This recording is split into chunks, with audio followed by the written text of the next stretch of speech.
video for you today. We're going to be going over a research paper like I have done numerous times on this channel. And this particular research paper is incorporating quantum-inspired concepts into word embeddings.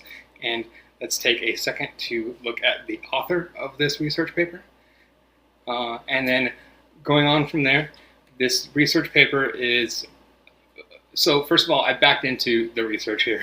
I'll say that flat out. There's a research paper that I saw and read a few days ago where computer scientists that have no experience whatsoever in physics, they solved a quantum mechanics problem that has existed for over 100 years, and they backed into it. And then reading the article wasn't explicit as to how they were able to back into these findings without actual physics knowledge, but reading through the article, I was able to figure out their exact methodology, pretty much, that they used to back into their research without actual physics knowledge. And so for me, I've studied physics since I was a kid. I wouldn't call myself a physicist, but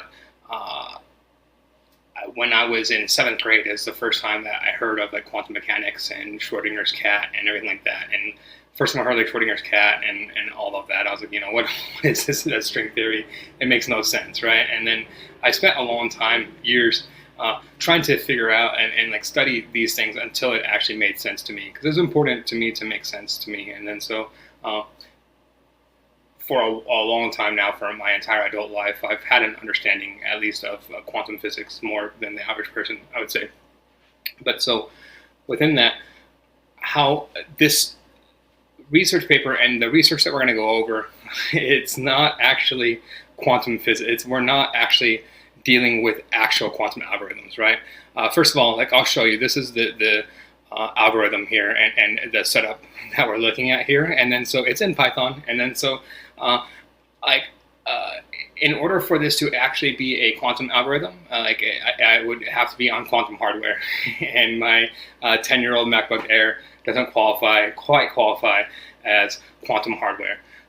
But the beautiful thing with Python, right, what I love about Python and why we're doing this in Python is within Python, everything is well, you can't actually do that. And then in Python, it's okay, I understand that you can't actually do that, but I'm going to simulate a world where I could do that, and then I'm going to just simulate everything, right? And then we're just going to go off of simulations. And then so I'm going to simulate a world where I could use quantum algorithms on my 10-year-old MacBook Air, and then we're going to just run simulations and based off of the mathematical equations that we saw there, and then we're just going to simulate it all, right? So it's not the real world, but these are our simulations. And so that's essentially what we do and what we end up with.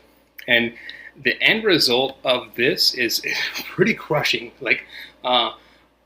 very unexpected, off the charts unexpected. So let me explain very simplistically what this algorithm does. And this algorithm is very simplistic overall, right? So it's quantum inspired.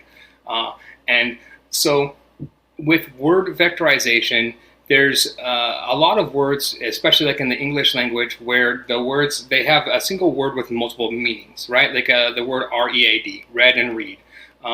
L-E-A-D, lead and led.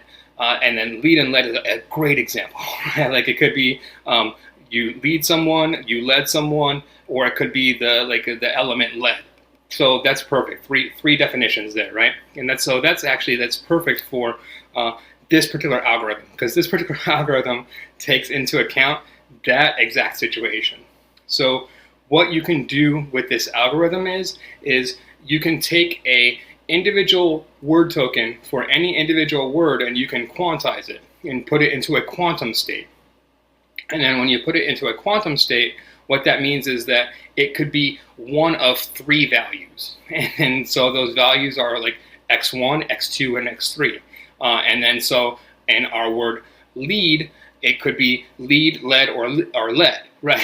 And then so x1, x2, or x3.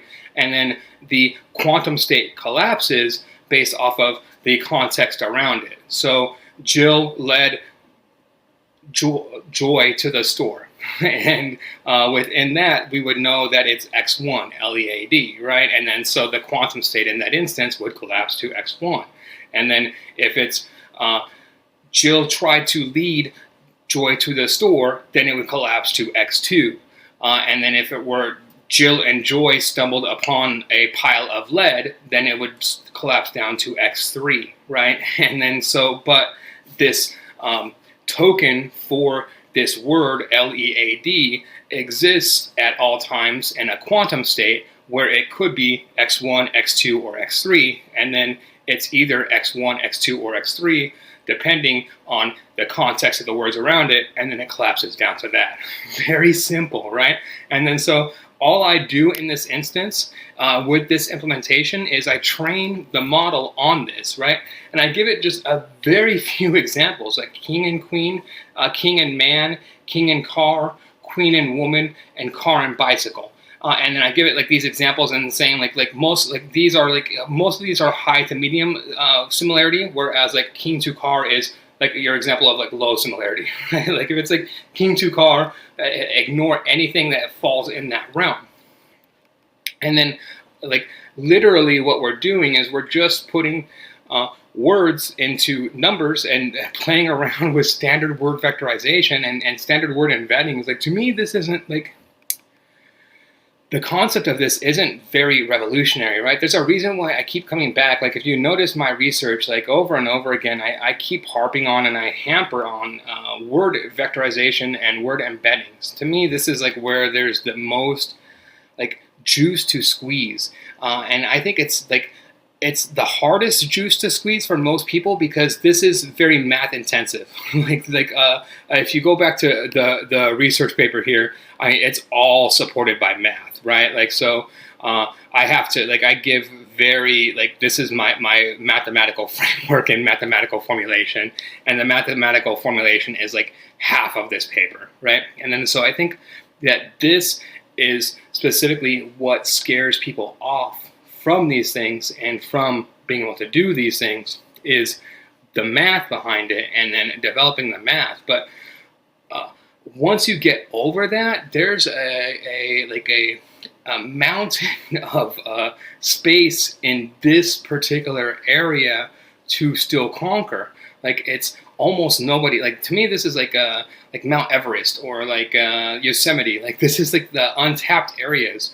So if you're looking for like the untapped areas of like AI and machine learning, all of that, it's this word vectorization because it's hard, right? And it's inherently hard because it's calculus, because you're inherently turning numbers into words and words into numbers. And the only way that you can do that is via calculus because you can't actually do that. And then so understanding that you can't actually do that is an important concept to imagine and to get your head around. And I think that's the other aspect that people don't understand, and it prevents people from doing this, right? Like, so this quantum algorithm that we're looking at here, you can't actually do that. Again, like this isn't an actual quantum algorithm.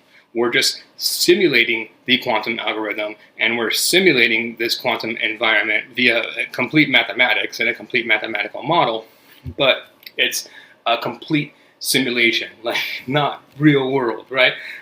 You can't actually do it. And then so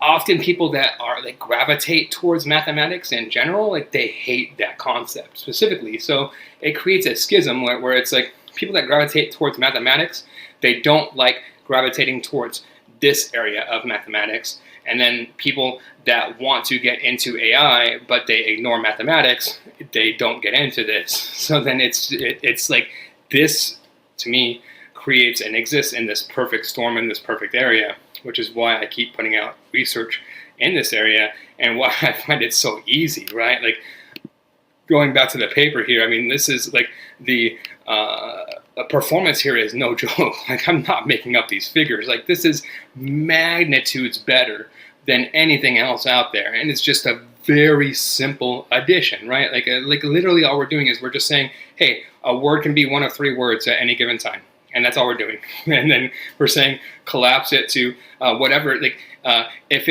this particular word is one of three words, then whatever word it is, collapse it down to that word based off of the context around it, and use that, plain and simple. And that's all it does. And then that gets, surprisingly or unsurprisingly, gets you amazing accuracy compared to anything else that you would try. So very simple, very straightforward. This is now my new favorite research paper, if you want to check it out.